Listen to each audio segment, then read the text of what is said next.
పరిశుద్ధుడు పరలోకమందున్న తండ్రి, నీ పరిశుద్ధమైన నామానికి వందనాలు నాయన తండ్రి. ప్రభా, ఈ ఉదయకాల సమయంలో నీ సన్నిధిలో జరుగుతున్న ప్రార్థనలు ప్రభు మీరు మాతో ఉండి మాట్లాడి నడిపించి దీవించమని ప్రభా, ప్రార్థనలు ఏకీసి ప్రతి కుటుంబాన్ని మీరు దీవించండి. వాక్యం ద్వారా ప్రభా అయోగ్యుడిని అర్పుడిని ప్రభా, ఇది నా యొక్క మాట కాదు, నీ యొక్క మాటను మీరు బయలుపరిచి నీ బిడ్డలతో మాట్లాడమని యేసయ్య పరిశుద్ధమైన నామములో అడుగుతున్నాం తండ్రి, ఆమేన్. దేవునికి స్తోత్రం. హల్లెలూయా, హల్లెలూయా. ఈరోజు ఒక విషయాన్ని జ్ఞాపకం చేయాలనుకుంటున్నానండి.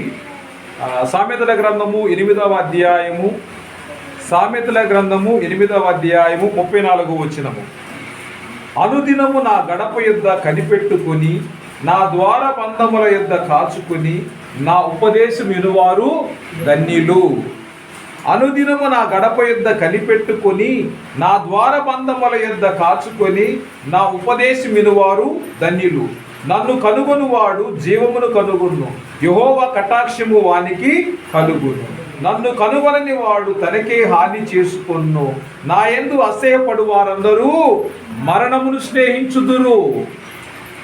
ఈ రోజున దేవుడు అనాది కాలములోనే నిన్ను నన్ను ప్రేమించి ఏం చేశాడంటే తన బిడ్డలుగా చేసుకొని ఉన్నాడు. దేవునికి స్తోత్రం. ఆ దేవుడు ఏం చేశాడు? మనల్ని తన బిడ్డలుగా చేసుకొని ఉన్నాడు. ఇప్పుడు మనం అందరం కూడా ఒక ఫ్యామిలీ మెంబర్స్ అయితే డాడీ ఎక్కడ ఉంటారో పిల్లలు కూడా అక్కడే ఉంటారు, మదర్ ఎక్కడ ఉంటుందో పిల్లలు కూడా అక్కడే ఉంటారు. అంతేగాని భార్య ఒక చోట ఉంటే పిల్లలు ఇంకో చోట, భర్తలు ఇంకో చోట ఉంటారు కదా. అంటే అది కుటుంబము. కుటుంబం అంటే అందరు కలిసి ఉంటారు కాబట్టి కుటుంబము అన్నారు. మహాకూటమి అన్నారు. కూటమి అంటే ఏంటి? కలయిక, అందరూ కూడా కలిసి ఉండడము. సో ఈ రోజున దేవుని సన్నిధిలో, దేవుని మందిరంలో దేవుడు మనల్ని ఒక కుటుంబముగా చేర్చి ఉన్నాడు. దేవుని స్తోత్రం. ఇక్కడ వాక్యం ఏం చెప్పిందంటే అప్పుడప్పుడు కాదు. ఎప్పుడంటే ఇక్కడ అనుదినము నా గడప యొద్ద కనిపెట్టుకొని, నా ద్వార బంధముల యొద్ద కాచుకొని, నా ఉపదేశం వినువారు ధన్యులు. ఎవరైతే నా మాట వింటారో వాళ్ళే ధన్యులు. కానీ అందరూ ధన్యులు అన్నారా? దీనాత్ములు ధన్యులు, దేవరాజ్యము వారిది అన్నారు అక్కడ. అంటే అదొక ధన్యత. ఆ ధన్యత వేరు, ఈ ధన్యత వేరు. ఫస్ట్ వినగల చెవులు కావాలి మనిషికి. ఏం కావాలండి? వినగల చెవులు నా ఉపదేశం వినువారు ధన్యుడు అన్నారు. అంటే ఇంగ్లీష్లో 2 మాటలు వాడతాం. ఒకటి లిసనింగ్, హియరింగ్. అంటే హియరింగ్ అనేది రోడ్డు మీద వెళ్తున్నప్పుడు వినొచ్చు, అదే రెండింటి వినడమే అంటారు. రెండింటి హియరింగ్ అన్నా లిసనింగ్ అన్నా వినడమే. కానీ దాంట్లో ఇంగ్లీష్కి వచ్చేసరికి కొంచెం వేరియేషన్ ఉంది. ఆ వేరియేషన్ ఏంటంటే ఇక్కడ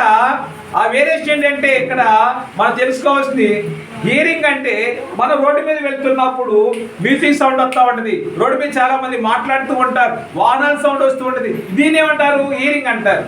అంటే పిల్లలు తరగతి గదిలో కూర్చుని పాఠం వింటాడు, దాన్ని ఏమంటారు? లిసనింగ్ అంటారు. దాన్ని క్లాస్లో కూర్చుని దాన్ని ఏమంటారు? లిసనింగ్ అంటారు. ఎందుకని? వాడు శ్రద్ధగా వింటాడు, కాన్సన్ట్రేషన్తో వింటాడు, ఏకాగ్రతతో వింటాడు, కాబట్టి దాన్ని లిసనింగ్ అంటారు. దేవుని మందిరంలో కూడా మనం హియరింగ్ కోసం లేవు. ఇక్కడ దేనికోసం ఉన్నాం? లిసనింగ్ కోసం. అంటే ఆయన స్వరాన్ని వినడానికి ఎదురు చూస్తూ ఉన్నాం. పద్మాసు దీపములో ఉన్నటువంటి యోహాను గారు అంటాడు, ఆయన స్వరమును నేను వినగానే ఆయన చూసిన నేను చచ్చిన వాని వలె అయితిని అంటాడు. అంటే ఇక నాలో జీవము లేదు, నేను జీవము లేదు. పౌలు గారు ఏమంటాడు? కొరింథీ రాసిన లేఖలో, జీవించువాడు నేను కాదు, క్రీస్తే నా యందు జీవించుచున్నాడు. జీవించేది ఎవరు? నేను కాదు. జీవించేది ఎవరు? నేను కాదు. ఎవరు జీవిస్తున్నారు? ఇప్పుడు నీలో ఎవరున్నారు? జీవించేది ఎవరు? నువ్వు కాదు. దేవునికి స్తోత్రం. ఎందుకంటే నీ స్థానములో ఆయన ఉన్నాడు కాబట్టి ఇప్పుడు జీవించేది నువ్వు కాదు. ఇప్పుడు సత్యనారాయణ మాస్టర్ ఉన్నారు, జీవించేది ఆయన కాదు. ఎవరు?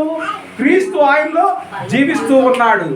క్రీస్తు ఆయనలో జీవిస్తున్నాడు కాబట్టి ఇప్పుడు మనం ఏం చేయాలంటే, క్రీస్తుని మనలో, ఆయన వాక్యం మనలో ఉంటే క్రీస్తు మనలో ఉన్నట్టే. ఆయన వాక్యం మనలో ఉంటే క్రీస్తు మనలో ఉన్నట్టే.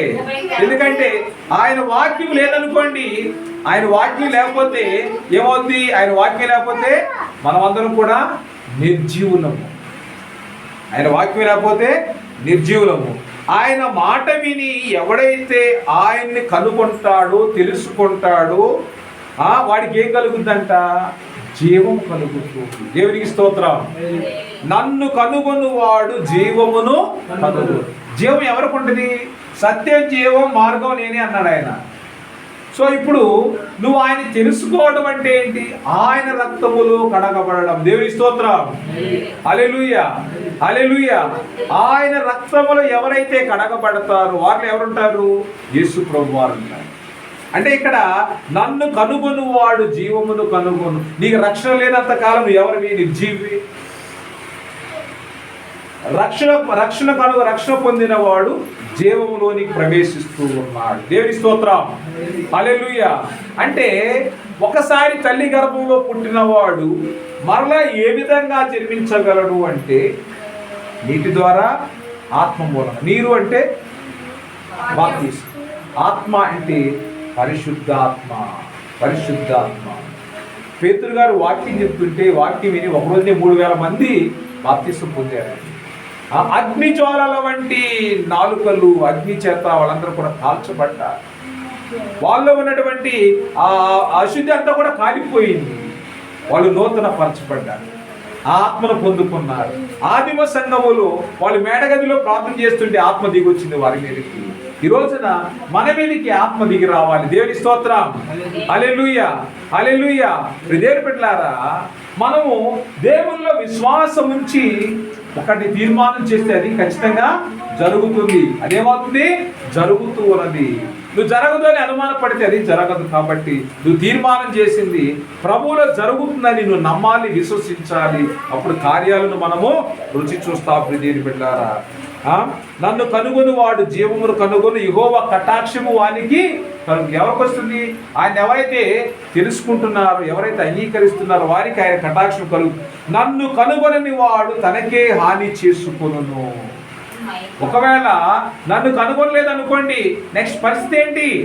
తనకు తానే శత్రువు అవుతూ ఉన్నాడు, తనకు తానే అసహ్యం కలిగించుకునేలా చేసుకుంటున్నాడు, తనకు తానే హాని చేసుకుంటున్నాడు. నా యందు అసహ్యపడు వారందరూ మరణమును స్నేహించుదురు. నువ్వు ఆయన ప్రేమిస్తున్నావా? ఏమవుతుంది? జీవంలోని ప్రవేశిస్తున్నావు. ఆయన్ని ద్వేషిస్తున్నావా? నువ్వు మరణాన్ని స్నేహిస్తున్నావు. అంటే నువ్వు మరణానికి బానిసమైపోతూ ఉన్నావు. దేవుని బిడ్డలారా, ఈ రోజున దేవుడు జీవమును మరణమును నీ చేతిలో ఉంచి ఉన్నాడు. జీవ మరణములు అర్థమైందా? మేలు కీడు కూడా నీ చేతిలో ఉంచి ఉన్నారు. జీవ మరణములు యెహోవా వశము. దేవుని స్తోత్రం. అంటే ఆయన బిడ్డలు ఆయన సన్నిధిలో, ఎందుకంటే కీర్తనకారుడు కూడా మాట్లాడుతున్నాడు ఇదే విషయాన్ని. ఇక్కడ ఏమన్నాడు? అనుదినము ఆయన గడప యొద్ద కనిపెట్టుకొని. అనుదినము కూడా ఆయన గడప యొద్దని మందిరానికి వెళ్ళలేము. ఎక్కడుంటాం మనం? ఇంట్లో ఉంటాం. అప్పుడు ఏం చేయాలి? దేవుని మనము స్మరించుకోవాలి.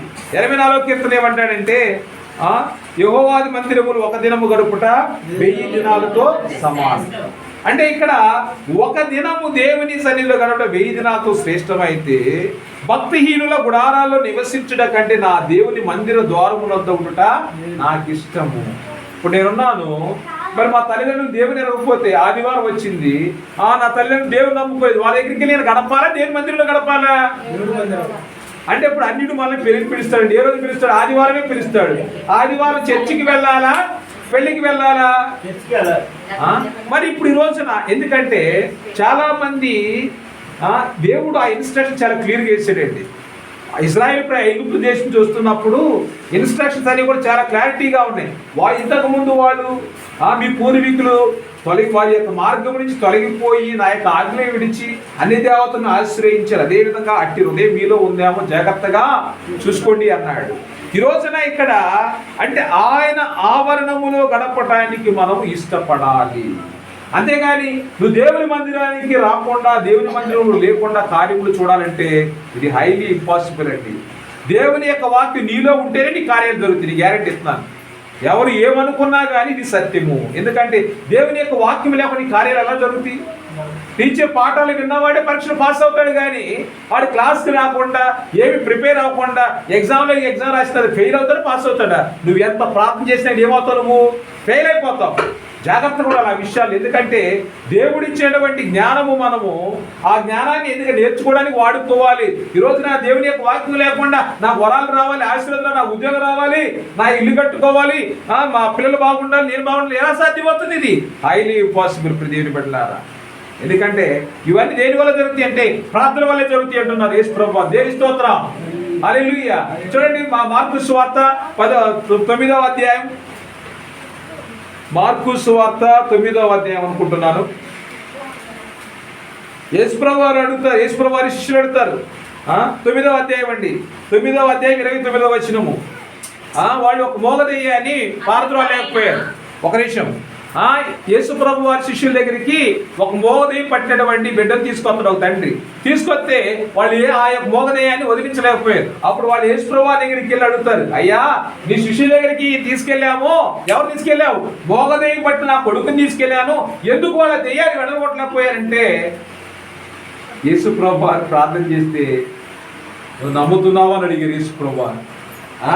నమ్ముతున్నావా అంటే అక్కడ 9:23 అనుకున్నాను, 9:23లో నువ్వు నమ్ముతున్నావా అని అడిగారు. అప్పుడు యేసు ప్రభువు వారు అన్నారు, నమ్ముట నీ వలన అయితే నమ్మవానికి సమస్తము సాధ్యమే అన్నాడు. వెంటనే ఆ చిన్నవాని తండ్రి నమ్ముచున్నాను, నాకు అపనమ్మకం ఉండకుండా సహాయము చేయమని బిగ్గరగా కేక వేశాడు. జనులు గుంపు కూడి తన ఎద్దుకు పరిగెత్తుకుని వచ్చిన యేసు చూచి మగవైన చెవిటి దైవం వారిని వదిలిపోము, ఇక వారిలో ప్రవేశింపవద్దని నీకు ఆజ్ఞాపించునని చెప్పి అపవిత్రాత్మను గద్దించరు. దేవుని స్తోత్రం.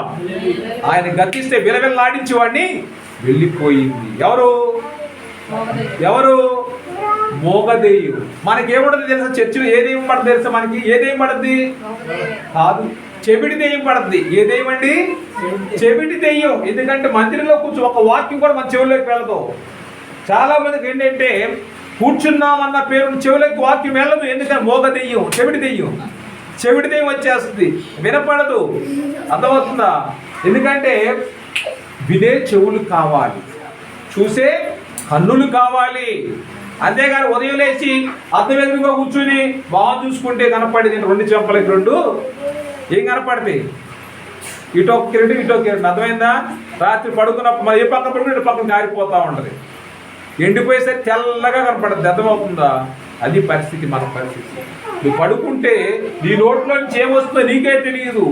అర్థమైందా? నువ్వు బ్రతుకున్నావో లేదో కూడా నీకు తెలియదు. కానీ ఉదయం నువ్వు లేచావంటే ఇది దేవుని ఇచ్చినటువంటి జీవం. దేవుని స్తోత్రం, హల్లెలూయా. ఇప్పుడు దేవుని బిడ్డలారా, ఇక్కడ మోగదెయ్యము విలవిలలు ఆడించిపోయి ఇది ఎలా సాధ్యమైంది అని యేసు ప్రభువు వారి శిష్యులు యేసు ప్రభువు వారిని అడుగుతూ ఉన్నారు. చూడండి అక్కడ వాక్యం చూడండి. అప్పుడు అది కేక వేసి వాడిని ఎంత విలవిలలాడించి వదిలిపోయింది. అంతటా వాడు చచ్చిన వాని వలె ఉండేది కనుక అనేకులు వాడు చనిపోయినది. అయితే యేసు వాడిని చేయి పట్టి వాడిని లేవనెత్తగా వాడు నిలువబడి. దేవుని స్తోత్రం. ఆ ఇంటిలోనికి వెళ్ళిన తర్వాత ఆయన శిష్యులు మేమెందుకు ఆ మోగదెయ్యమును వెళ్ళగొట్టలేకపోతేమని ఏకాంతమని ఆయన్ని అడిగితే అందుకు ఆయన 29 వచ్చి చూడండి, 9:29. అందుకు ఆయన ప్రార్థన వలననే గాని మరి దేని వలనైనను ఈ విధమైనది వదిలిపోవుట అసాధ్యమని వారితో చెప్పాను. దేవుని స్తోత్రం, హల్లెలూయా, హల్లెలూయా. ఇప్పుడు దేని వలన ఈ మోగదెయ్యం విడిచిపోయిందండి? దేని వలన విడిచిపోయింది? ప్రార్థన వలన. నువ్వు ప్రార్థన చేసి ఏమవ్వాలి? కార్యములు జరగాలి. దేవుని స్తోత్రం, హల్లెలూయా. నా చెయ్యండి, మా అబ్బాయిని కొడదామని మొన్న బెల్ట్ తీశారు 11:30. నేను లేట్కి వెళ్ళినప్పుడు పడుకోలేదు. పడుకుంటే కొట్టేవాడు కాదు. ఆడు మెలుకున్నాడు కానీ చదివాడా లేదని టెస్ట్ చేయడం కోసం నేను బెల్ట్ తీసాను. రావడమే కొడదామని చేయించి నా చేయి పట్టేసింది. బాగా నొప్పి వచ్చేస్తుంది. ఏ పని చేయడానికి వీళ్ళు డ్రైవింగ్ చేయడం కూడా కష్టం అనిపించేసింది. అలాంటిది రాత్రి అడిగాను దేవుడిని, ప్రభా ఏంటి ప్రభా నాకు ఈ నొప్పి ఏంటి ప్రభా, ఇది తగ్గిపోవాలి ప్రభా, నీ సాక్ష్యం చెప్పాలి ప్రభా అని అడిగాను దేవుడిని. వదిలేసి పనులు చేసుకోవడానికి దేవుడు మనిషి. దేవుని స్తోత్రం, హల్లెలూయా. దేవుడిని నాడికి ఈ వాక్యం చదివిన తర్వాత అడిగాను దేవుడిని. ఈ వాక్యం చదివిన తర్వాత అడిగాను. నేను డ్రైవింగ్ చేస్తూ వస్తున్నప్పుడు రాత్రి ఎస్పండ్ అడిగాను, దేవుడిని అడిగాను. దేవుడు కార్యం చేశాడు. దేవుని స్తోత్రం, హల్లెలూయా. అంటే ఇప్పుడు ఏ పని చేసుకోలేని వాడిని స్నానం చేయడానికి కూడా కష్టమైపోయిందండి ఈ చేతితో. అలాంటిది మరి దేవుడు ఈరోజు ఉదయం లేచినప్పుడు కొంచెం అనిపించింది, కానీ నేను నమ్ముతున్న ప్రభాని సాక్ష్యం చెప్పాను. దేవుడిని అడిగాను, కొన్ని పనులు చేశాను, ఏం ప్రాబ్లం లేదు. దేవుని స్తోత్రం. ఈ విధంగా నమ్ముట నీ వలనైతే నమ్మువానికి సమస్తము సాధ్యమే. సాధ్యము అవ్వాలంటే ముందు నీలో ఏముండాలి? ప్రార్థన ఉండాలి. ప్రార్థన దానికంటే ముందు నువ్వు నమ్మాలి. దేవుని స్తోత్రం. నమ్మాడు కాబట్టి యేసు ప్రభువు వారు ఆ దెయ్యమును గద్దిస్తే వెంటనే విలవెల్లాడించి మారిపోయింది. యేసు ప్రభువు వారు శిష్యునికి ఏం చెప్పారు? దేని వల్ల సాధ్యమైందని చెప్పారు? ప్రార్థన వల్లే ఇవి సాధ్యమవుతాయి కాబట్టి నువ్వు ప్రార్థన చేయి బిడ్డ అని చెప్పేసి యేసు ప్రభువు వారు సెలవిస్తూ ఉన్నారు. సో ఈ ప్రార్థనలో మనము సాధించనిది అంటూ ఏమీ లేదు. ప్రార్థనే మన ప్రయాణం అవ్వాలి. ప్రార్థన ఎక్కడండి? మన ప్రయాణంలో ఏముండాలి? ప్రార్థన ఉండాలి. పడుకున్నప్పుడే ఉండాలి, ప్రార్థన ఉండాలి. లేచినప్పుడే ఉండాలి, ప్రార్థన ఉండాలి. ప్రయాణం మరి ఉద్యోగానికి వెళ్తున్నప్పుడే ఉండాలి, ప్రార్థన ఉండాలి. నువ్వు ఏది చేసినా నీ నోట్లో ఏముండాలి? ప్రార్థన ఉండాలి. దేవుని స్తోత్రం. హల్లెలూయా. అంటే ఈ విధంగా మనము జీవమును కనుగొంటూ ఉన్నాం. కార్యాలు చూడాలి అంటే ప్రార్థన అన్నాడు. నన్ను కనుగొని వాడు జీవమును కనుగొన్నాడు. అంటే ఇక్కడ చనిపోయాడు అనుకున్నారు అందరూ కూడా. తండ్రి ఏం చేశాడు? నమ్ముతున్నాను ప్రభు, నువ్వు నా కుమారుని లేపుతున్నావని నేను నమ్ముతున్నాను, బాగు చేత్తో నమ్ముతున్నాను అన్నాడు. అంటే అక్కడ ఏమొచ్చింది ఆయనకి? తండ్రి విశ్వాసాల కొడుకే వచ్చింది, జీవం వచ్చింది. దేవుని స్తోత్రం. హల్లెలూయా. అంటే ఇప్పుడు తల్లిదండ్రులు చేసేటువంటి పాపాలు 3-4 తరాల వరకు అన్నాడు. ఆశీర్వాదాలు అయితే 1000 తరముల వరకు అన్నాడు. దేవుని స్తోత్రం.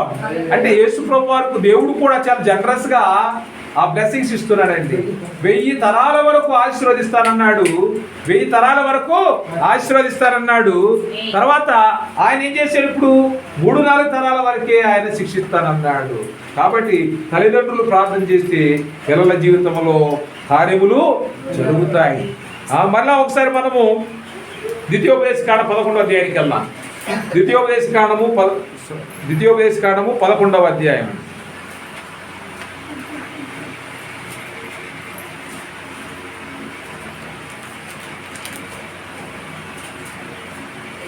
ద్వితీయోపదేశకాండము 11వ అధ్యాయం.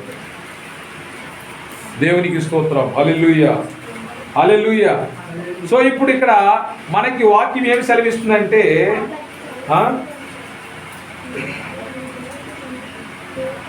16వ వచనం, మీ హృదయము మాయలలో చిక్కి త్రోవ విడిచి ఇతర దేవతలను పూజించి వాటికి నమస్కరింపకుండా మీరు జాగ్రత్త పడుడి. తర్వాత 19 వచ్చి చదవమ్మా. 18 చదువు. 18 నుంచి. కాబట్టి మీరు ఈ నా మాటలను మీ హృదయములోను మీ మనసులోను ఉంచుకొని వాటిని మీ చేతుల మీద సూచనగా కట్టుకొనవలెను. అవి మీ కన్నుల నడుమ బాసికములుగా ఉండవలెను.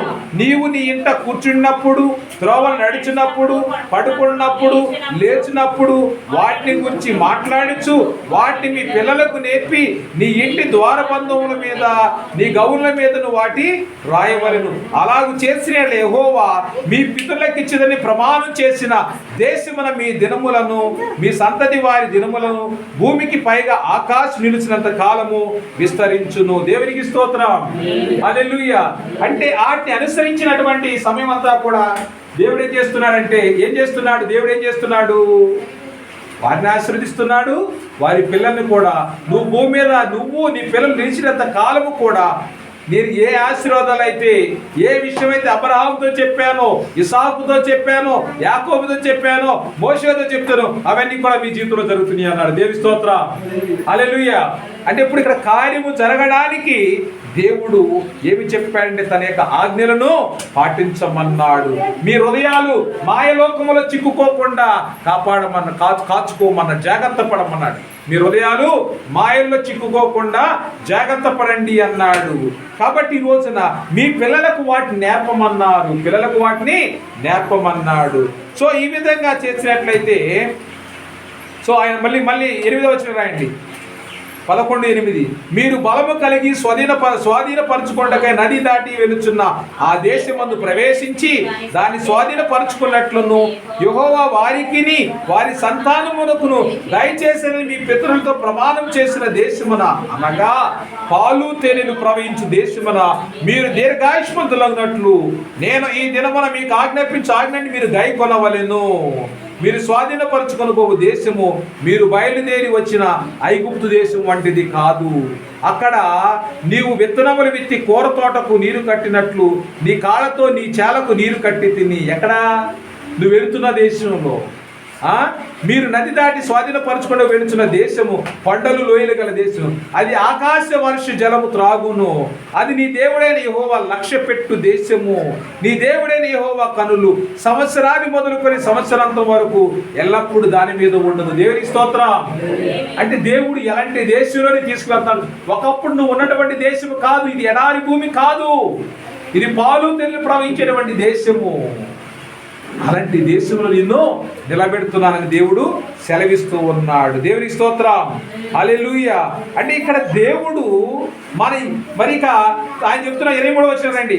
అప్పుడు చదవండమ్మా. 22 చదవండి.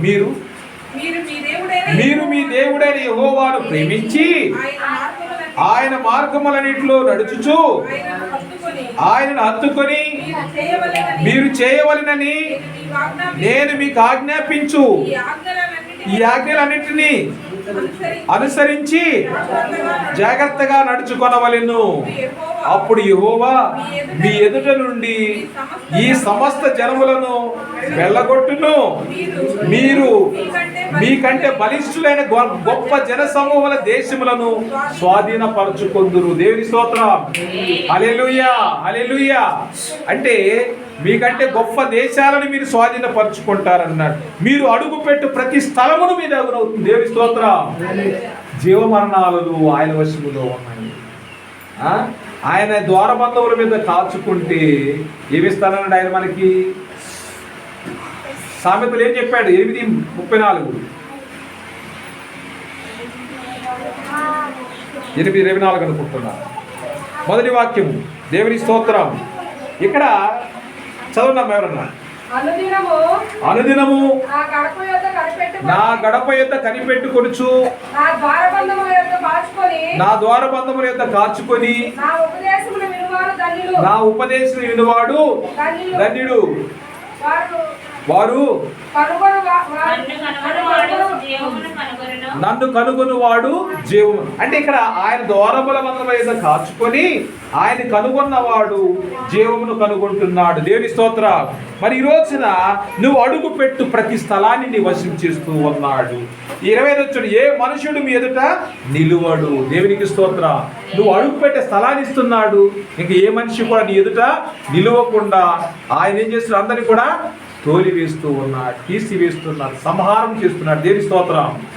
ఇక ఏ మనుషుడు కూడా నీ ఎదుట నిలువడు. ఇప్పుడు చేయాల్సిందేంటి? ఎక్కడ ఉండాలి?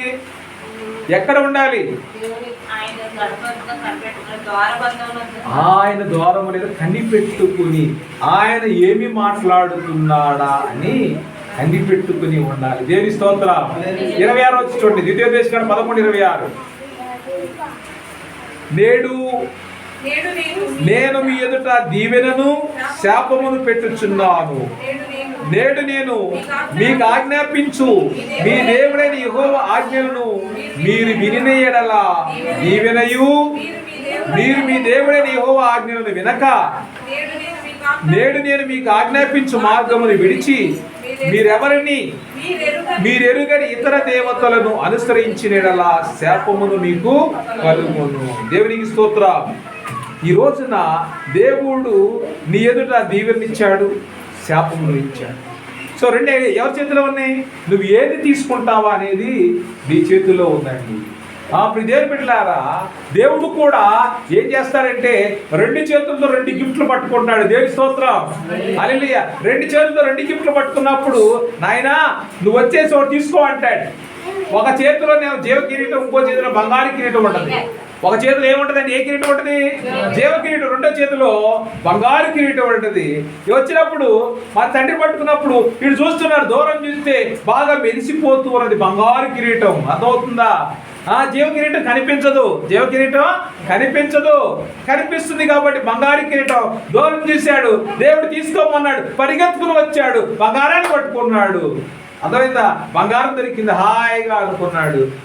మరి రెండో వాడు వచ్చాడు, నీకేది కావాలో చూడంటే రెండో వాడు కనిపించండి జీవ కిరీటాన్ని. ప్రభా ఆయన చేపట్టుకున్నాడు. జీవ కిరీటం ఎందుకని కనిపించట్లేదు, ఆయన చేపట్టుకున్నాడు. ప్రభా నీవు ఉంటే నా జీవితమే ఇంకా అసలు కిరీటంతో పర్లేదు అనుకున్నాడు రెండో వాడు. అర్థమైందా?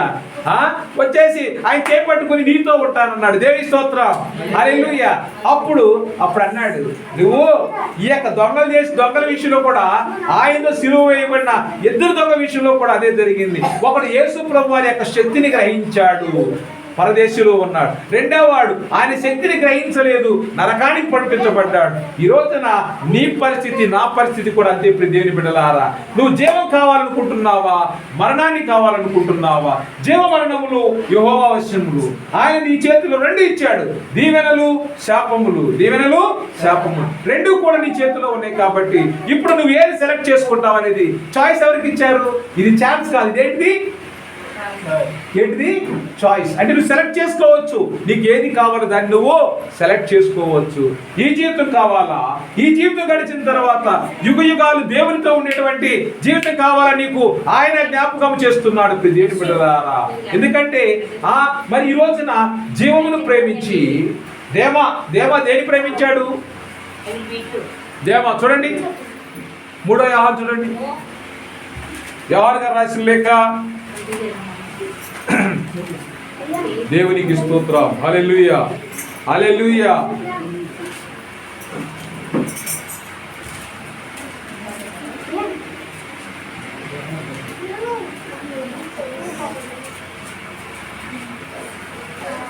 యోహాను పత్రిక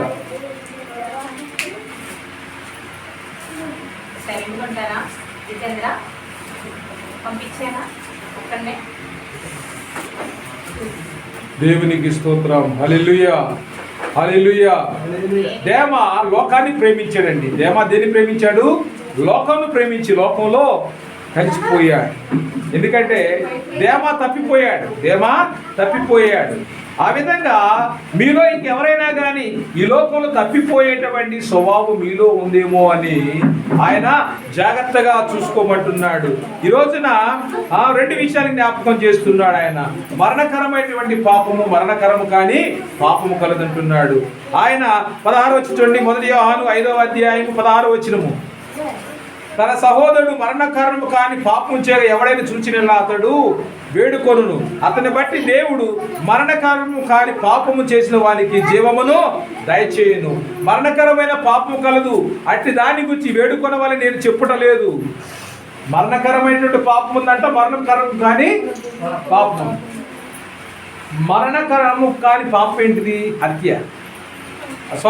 ఇక్కడ మరణకరమైనటువంటి పాపం ఒకటి. మరణకరం అంటే అంతా దేవుడు ఒకళ్ళను క్షమించమని వేడుకుంటే క్షమిస్తాడు. మరణకరమైనటువంటి పాపం దాన్ని ఎవరు కూడా భూమి మీద ఎవరు కూడా క్షమించలేరు. సో అలాంటి పాపం ఒకవేళ నీలో ఉందేమో అని జాగ్రత్తగా చూసుకోమంటున్నాడు. ఎందుకంటే ఈ రోజున దేవుడు నీకేం జ్ఞాపకం చేస్తున్నాడంటే జీవ మరణాల గురించి మాట్లాడుతూ దీవెనలు శాపముల గురించి మాట్లాడుతూ రెండింటిని కూడా నీ హస్తాల్లో పెడుతూ ఉన్నాడు. దేవుని స్తోత్రం, హల్లెలూయా. సో ఇప్పుడు నువ్వు సెలెక్ట్ చేసుకోవాలి, దేన్ని ప్రేమిస్తున్నావు, దేన్ని ప్రేమిస్తున్నావు. ఎందుకంటే ఇక్కడ ఆయన పిల్లలు వర్ధిల్లుచున్నారని విన్నప్పుడు దేవుడు సంతోషిస్తాడు. దేవుని స్తోత్రం, హల్లెలూయా. నా పిల్లలు సత్యమును అనుసరించి నడుస్తున్నారని తెలుసుకున్నప్పుడు దేవుడు కూడా సంతోషిస్తూ ఉంటారు. ఎందుకంటే మన సాక్ష్యం చెప్పాల్సింది భూమి మీద ఎవరండి? మన ఇరుగు పొరుగు వారే. క్రైస్తవ సాక్ష్యం చెప్పవలసింది ఎవరు? మన ఇరుగు పొరుగు వారే. కాబట్టి ఈ జీవితంలో తప్పిపోకుండా మన ఆత్మను కాపాడుకోవాలి. దేవుని స్తోత్రం. నువ్వు ఒకవేళ తప్పిపోయేటువంటి విధంగా ఉన్నావా, నువ్వు కూడా లవదీయ సంఘం లాగా మన పరిస్థితి ఎలా ఉంటుందంటే కొన్నిసార్లు జీవించున్నావన్న పేరు మాత్రం ఉంటుంది, కానీ మరి నువ్వు నులివెచ్చగా ఉన్నావు. నువ్వెచ్చగానే చల్లగానే ఉండక నులివెచ్చగా ఉన్నావు. కాబట్టి నేను నిన్ను ఉమ్మేస్తున్నాను అన్నాడు. ఏం చేస్తున్నాను అండి? ఉమ్మి వేస్తున్నాను అన్నాడు. అంటే ఆ స్థితి చాలా దారుణమైన స్థితి అండి. అంటే ఉంటే నువ్వు అటన్నా ఉండు, లేకపోతే ఇటన్నా ఉండు. అంటే ఇప్పుడు మనం రెండు పడవలు ప్రయాణం చేయలేం కదా. అందరూ తెలుసు, అందరూ అదే చెప్తారు. ఎగ్జాంపుల్ అర్థమైందా? అందరం అదే చెప్తాం. కానీ మనం ప్రయాణం చేసేటువంటి విధానం ఎలా ఉందా సరి చూసుకోవాలి. సో ఇప్పుడు ఆయన అయితే నేను బహుగా పరిశీలన చేస్తూ ఉన్నాడు. సో ఇప్పుడు నువ్వు నులివెచ్చగా ఉన్నావా? చాలా డేంజరస్ సిచ్యువేషన్లో మనందరూ కూడా వామ్ వాటర్ అంటారు. నులివెచ్చగా అంటే వామ్ అంటారు, లుక్ వామ్ వాటర్ అంటారు, గోరువెచ్చ నీళ్ళు. సో అలా ఉన్నావా? ఉంటే పుల్లికి వెచ్చగా ఉన్నావా ఉపయోగిస్తారు. సో ఇప్పుడు చల్లగా ఉన్నా దాన్ని మన సిచ్యువేషన్ ఎలా ఉండాలంటే నులివెచ్చగా, అటు ఇటు కాకుండా డిసైడ్ యువర్సెల్ఫ్.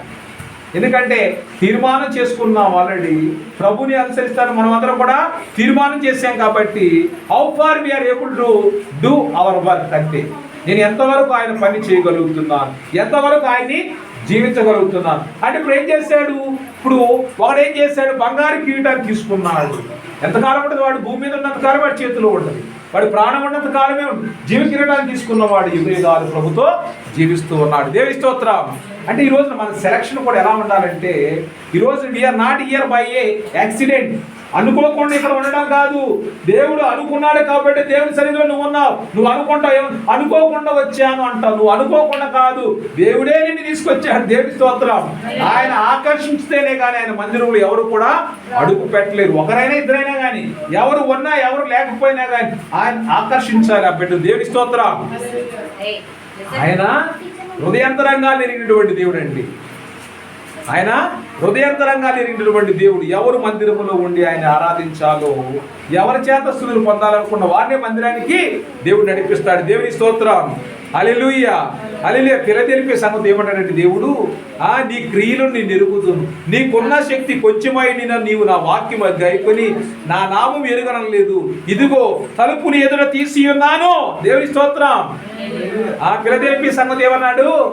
ఇదిగో నీ క్రియలను నేను ఎరిగి ఉన్నాను, నీవు నా వాక్యమును గైకొని నా నామమును ఎరుగనలేదు. నువ్వు గొప్ప సాక్షిగా నిలబడ్డావు.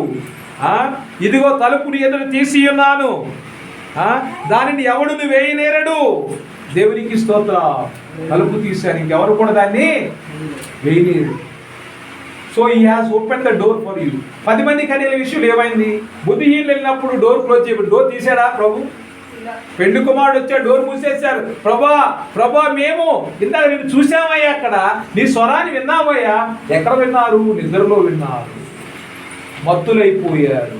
స్వరం స్వరం విన్నారన్నా, నేను వినలేదు. వాళ్ళు స్వరం ఆయన పెండు కుమారుడు వచ్చాడు, అక్కడ ధ్వని వస్తుంది, వాళ్ళు ప్రకటన చేస్తున్నారు కానీ వినలేకపోతున్నారు. అంటే వినే చెవులు. ఇంతకుముందు చెప్పాను కదా మీకు, ఏదేం పట్టింది మనకి? ఏదేం పట్టింది? చెవిటిదై వదలాలి. ఈరోజు దేవుని స్తోత్రం.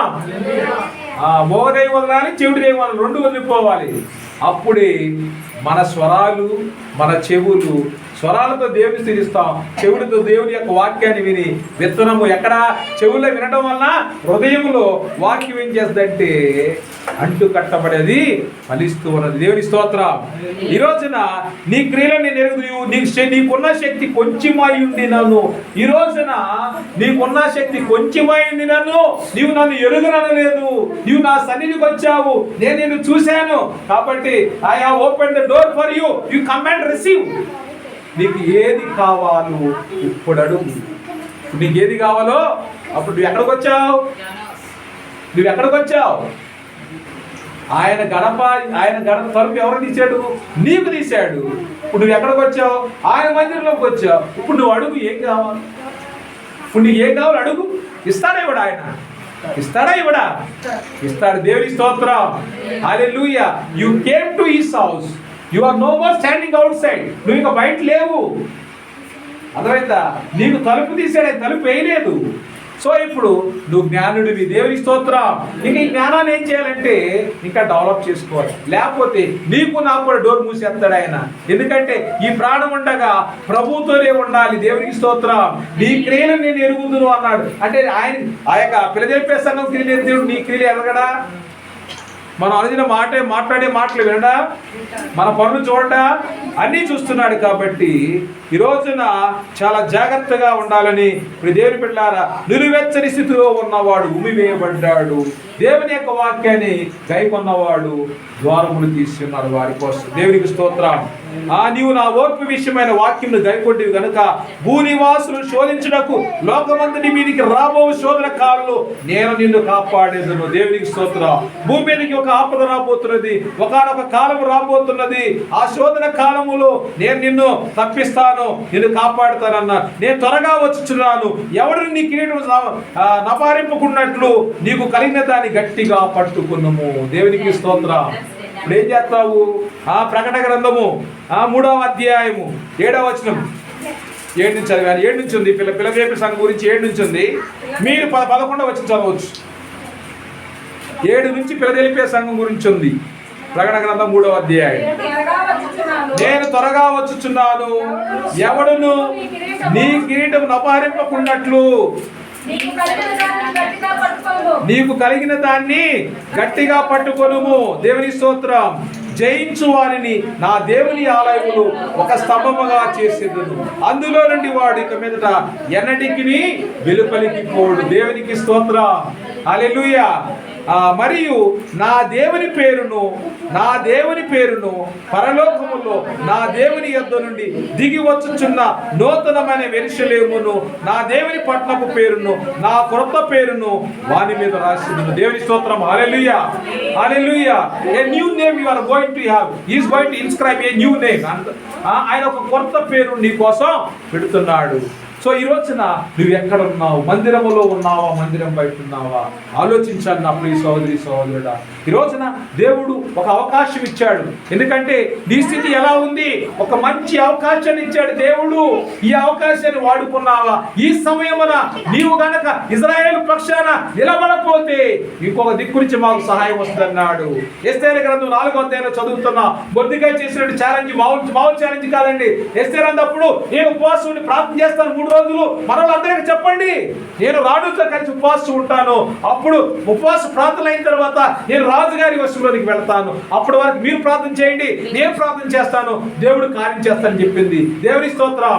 హల్లెలూయా. ఈ రోజున నీ ప్రార్థన ఎలా ఉండాలంటే నువ్వు అడిగి వాటిని ఎలా కూడా పొందుకున్నట్లుగా ఉండాలి. లేకపోతే ప్రార్థన చేయడం వేస్ట్. మన మాట ఇది దేవుని యొక్క మాట, మన బాట. దేవుని స్తోత్రం. దేవుని మాట మన బాట. మన దేవుని మాట ఏంటి? మన మార్గము. నువ్వు ఎలా నడవాలి, ఎలా ఉండాలి ఎవరు చెప్తారు నీకు? దేవుడు దిశనిర్దేశం చేస్తూ ఉన్నాడు. ఆయన మాటల చేత నిన్ను నడిపిస్తూ ఉన్నాడు. ఆయన కార్యములు నీ జీవితంలో జరిగిస్తున్నాడు. నీకు శక్తి అంటే ఎలా ఉందంట? ఎక్కువ ఉందా, తక్కువ ఉందా? తనకు జ్వరం వచ్చింది, మంచం మీద పడుకున్నావు, ప్రార్థన చేస్తానికి ఏమైంది? అర్థమైందా? నీకు జ్వరం వచ్చింది, మంచం మీద ప్రార్థన చేస్తానికి ఏమైంది? నీకు జ్వరం వచ్చింది ప్రభు తెలియదా? నువ్వు ప్రార్థన చేస్తే ఏం చెప్తాడు దేవుడు? కార్యం చేస్తాడు. దేవుని స్తోత్రం.